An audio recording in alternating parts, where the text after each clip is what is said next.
Hello students, आज class 12th के colligative properties के third topic depression in freezing point को हम लोग पढ़ने जा रहे हैं। प्रीवियस लेक्चर में, प्रीवियस वीडियो में मैंने एलिवेशन इन बॉइलिंग पॉइंट्स आपको पढ़ाया था। आज डिप्रेशन इन फ्रीजिंग पॉइंट के बारे में। Depression in freezing point.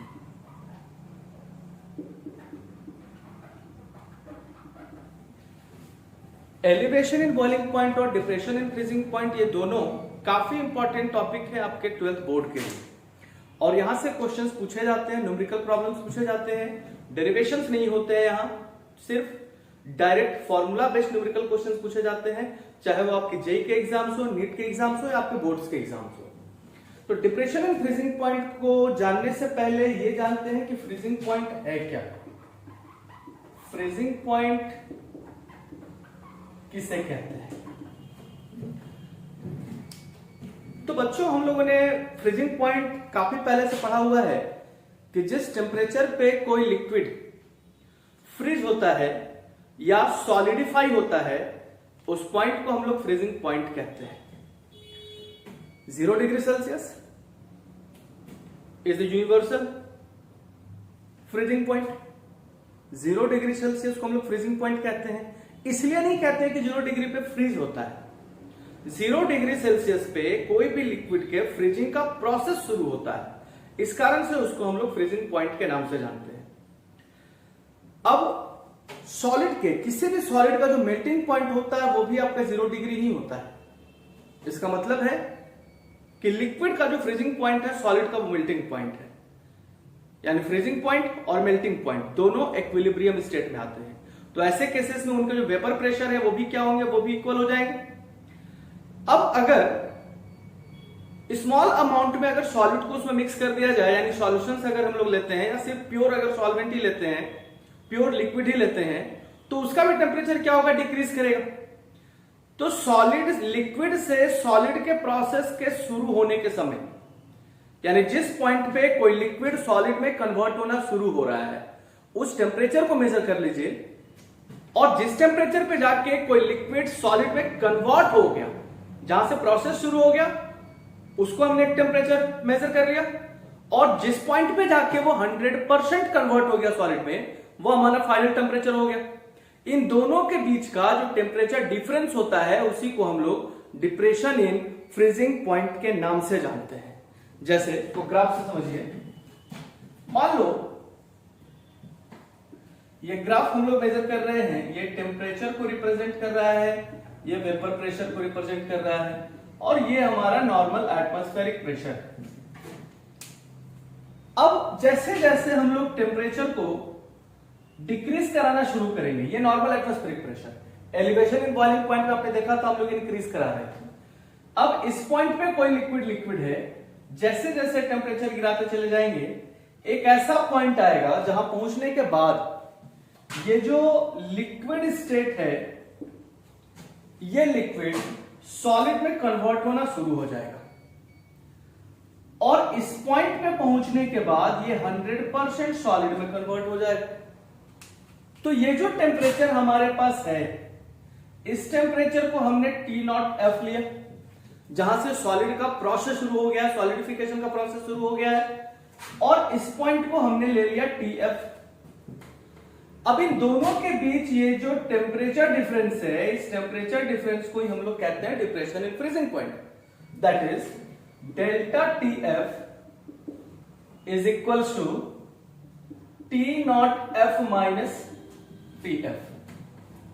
Delta TF is equals to T0F minus TF। इसी को बोला गया डिप्रेशन इन फ्रीजिंग पॉइंट।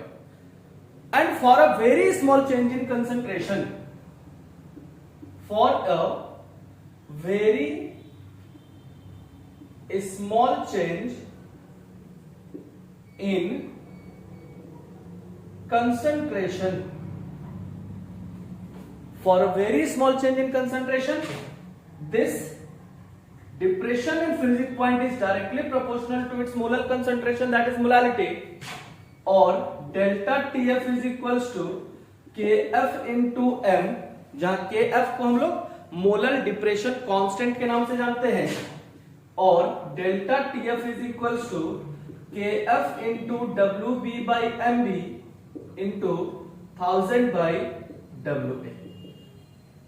ये फॉर्मूला हमारा डिप्रेशन इन फ्रीजिंग पॉइंट के लिए, जहां के एफ को कह रहे हैं हम लोग मोलर डिप्रेशन कांस्टेंट। और मैंने पहले भी आपको कहा था कि ये जो हमारे पास है मोलर डिप्रेशन कांस्टेंट या मोलर एलिवेशन कांस्टेंट, इनका वैल्यू फिक्स नहीं होते, ये वैल्यू आपको गिवन होंगे, और तब जाके हम लोग यहां से इसके न्यूमेरिकल्स जो है वो कैलकुलेट कर सकते हैं। तो ये हमारा डिप्रेशन इन फ्रीजिंग पॉइंट।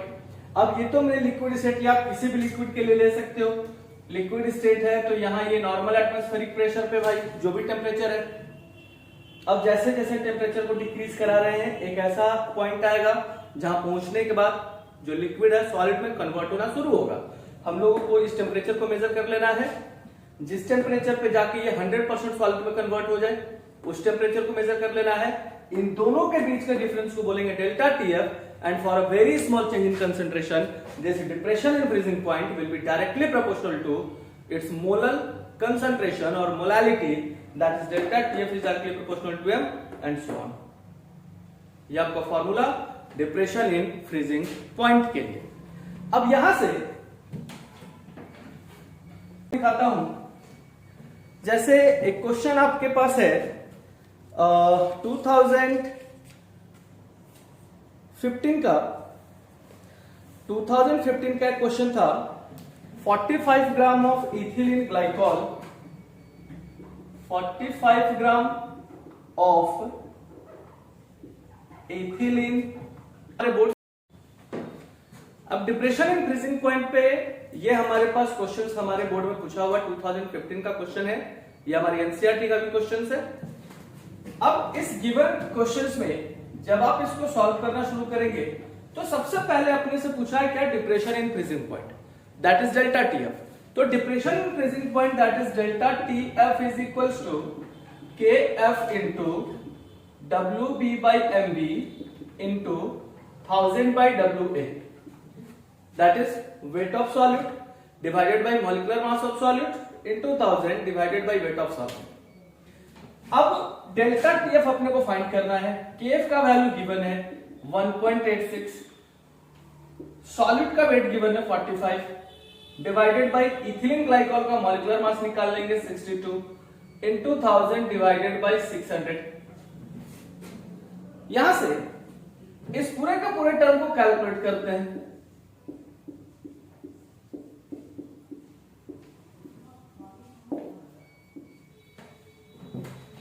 ये हमारा कैलकुलेट हो गया, आया कितना भाई 15×75 और 3 2.25 केल्विन। ये हमारा पहला answer depression in freezing point के लिए। अब सेकंड जो मेरे पास पूछा है क्या, the freezing point of solution.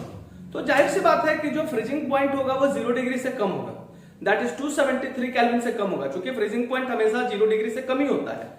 अब ऐसे केसेस में मेरे पास जब फ्रीजिंग पॉइंट ऑफ सॉल्यूशन अगर पूछ रहा है, सो फ्रीजिंग पॉइंट ऑफ सॉल्यूशन अपने को कुछ करना है नहीं, बस 273 केल्विन में से 2.25 केल्विन को आप सब्सट्रैक्ट कर दो, answer will be 270.75 kelvin, this will be the answer. तो इस टाइप के क्वेश्चंस हमारे पास पूछे जाते हैं, ये बोर्ड के हमारे क्वेश्चंस हैं। अब ऐसा ही कुछ और क्वेश्चंस भी हम लोग देखते हैं जो डिप्रेशन इन फ्रीजिंग पॉइंट से एक 2013 का क्वेश्चन है 1 gram of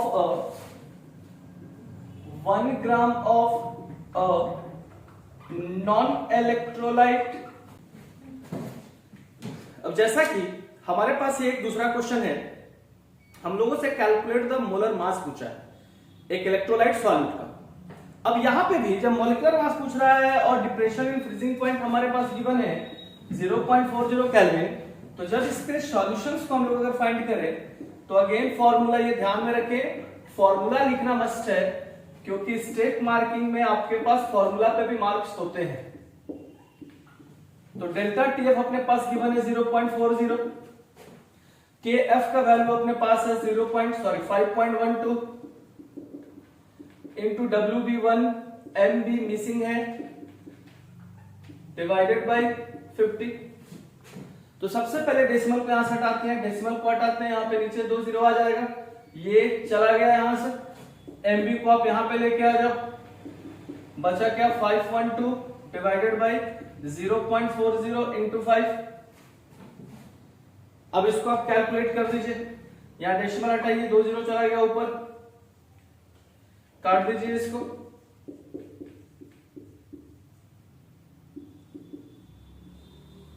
it will be 256 gram per मोल, ये आंसर। तो जो भी बोर्ड के क्वेश्चंस होंगे वो सारे के सारे आपके फार्मूला बेस्ड ही होंगे, बस आपको आइडेंटिफाई करना पड़ेगा कि क्या क्या दिया हुआ है और क्या क्या अपने से फाइंड करना है अपने को। अब ऐसा ही एक और क्वेश्चन हमारे पास था, यहां आपके पास 256 ग्राम पर मोल,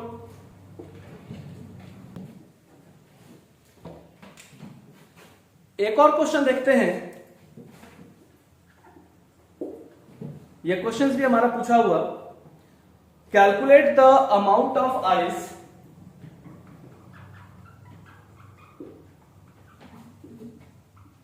अब आइस का यहां पे आपसे वेट पूछा है और टोटल वेट अपने पास यहां गिवन है 200 ग्राम।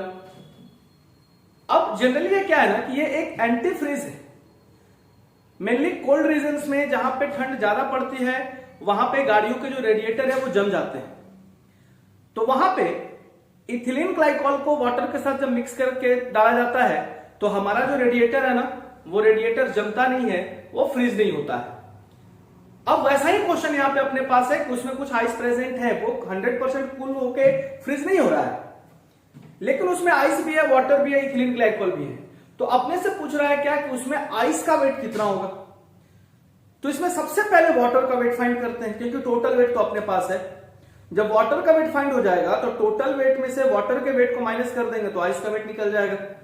तो फॉर्मूला एक बार फिर से वही हमारे पास है, delta TF is equals to KF into WB by MB into 1000 by WA। Delta TF देखो आप दिया हुआ है -9.3 डिग्री सेल्सियस। अब -9.3 डिग्री सेल्सियस इसको चेंज करते हैं, तो जनरली जितना टेम्परेचर गिवन होता है ना उतना ही वो केल्विन में जब कन्वर्ट करते हो तो होता है। जैसे माइनस ये 0 से क्या होगा, छोटा होगा, तो सब्सट्रैक्ट करेंगे।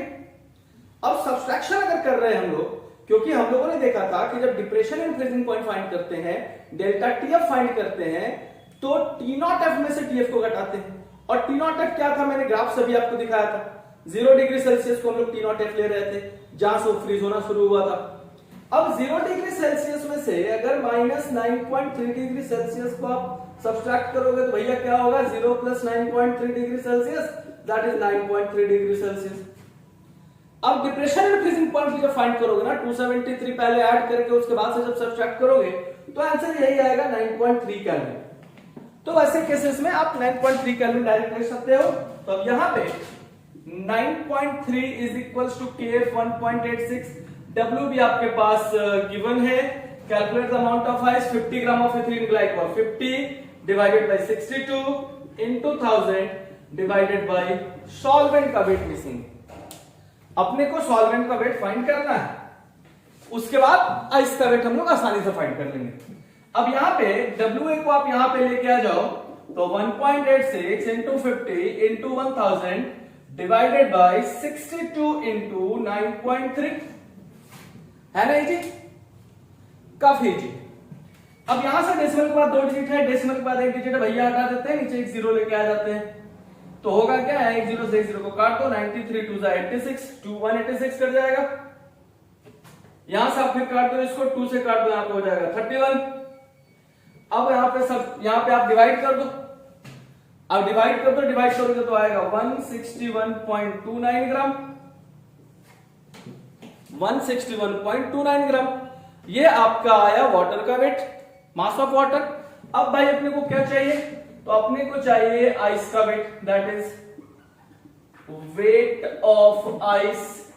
तो करना कुछ नहीं है, टोटल वेट गिवन था अपने पास वाटर का 200, इस 200 में से 161.29 को आप आपने सब्सट्रैक्ट कर देना है, और जब इसको सब्सट्रैक्ट करेंगे 200 में से 161.29 को सब्सट्रैक्ट करेंगे तो आएगा कितना 38.71 ग्राम। तो ये आंसर हुआ हमारा आइस ऑफ वाटर का। तो ये क्वेश्चंस भी हमारे पास क्वेश्चन जो है वो पूछे हुए क्वेश्चन ही है, ये भी प्रीवियस ईयर के क्वेश्चंस है, बहुत इजी है, बहुत आसान है, परेशान होने की आवश्यकता नहीं है भैया न्यूमेरिकल बनेगा नहीं बनेगा। क्यों नहीं बनेगा यार, स्टूडेंट से क्वेश्चंस बड़ा होता है क्या? बिल्कुल बनेगा, बस और आपको 2 से 3 मार्क्स मिल जाएंगे। ऐसा ही एक और क्वेश्चन देखते हैं, फिर अगले टॉपिक की ओर हम लोग बढ़ेंगे। एक ऐसा ही क्वेश्चन आपके पास है, ये क्वेश्चंस भी आपके बोर्ड्स का पूछा हुआ है, क्वेश्चन बैंक्स में आपके पास है, मैं क्वेश्चन बैंक से क्वेश्चन उठा रहा हूं। क्वेश्चन है the molar freezing point depression constant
अब ये क्वेश्चन भी अपने पास है, यहां पे सेलेनियम का मॉलिक्यूलर फॉर्मूला अपने को फाइंड करना है।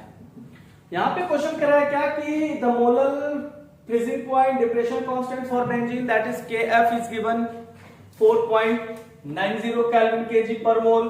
Selenium exist as a polymer of SeX, एक पॉलीमर है जो SeX के फॉर्म पे प्रेजेंट है।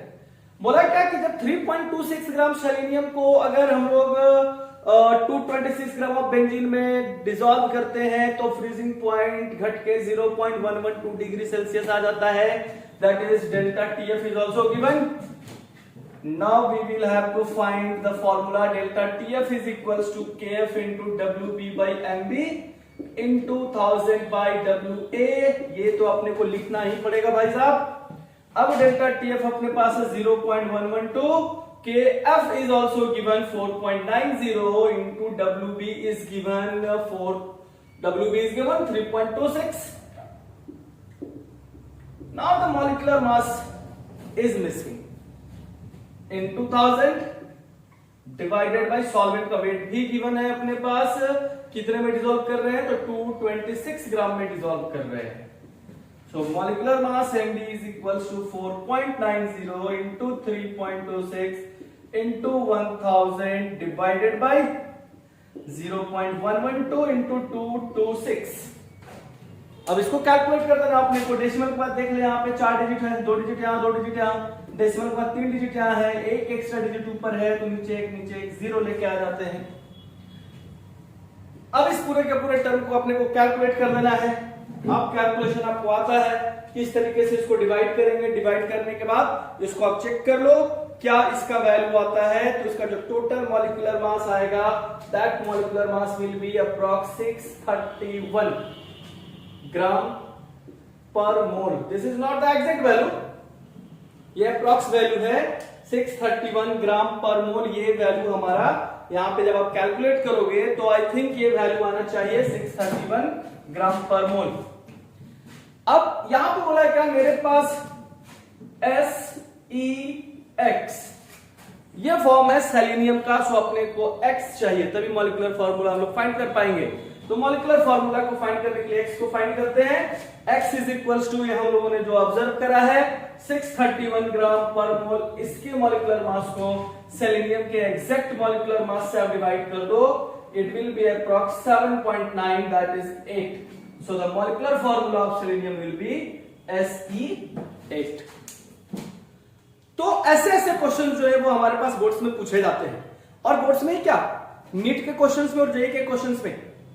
मैं आपके आने वाले वीडियोस में जो अपकमिंग वीडियोस जो हमारे पास है, उस वीडियो में मैं आपको जेईई और नीट के भी क्वेश्चंस करके दिखाऊंगा। पहले मैं बोर्ड्स के सारे टर्म्स आपको पढ़ा दे रहा हूं, उसके बाद जेईई के क्वेश्चंस और नीट के क्वेश्चंस कैसे पूछे जाते हैं फॉर्मूला पे, वो भी मैं आपके साथ डिस्कस करूंगा। तो होप सो कि आपको ये डिप्रेशन इंक्रीजिंग पॉइंट आज समझ में आ गया होगा कि डिप्रेशन इंक्रीजिंग पॉइंट किसको कहते हैं और इसमें न्यूमेरिकल भाई कैसे बनते हैं। तब तक बच्चों सेफ रहें, सुरक्षित रहें, घर में रहें और पढ़ते रहें।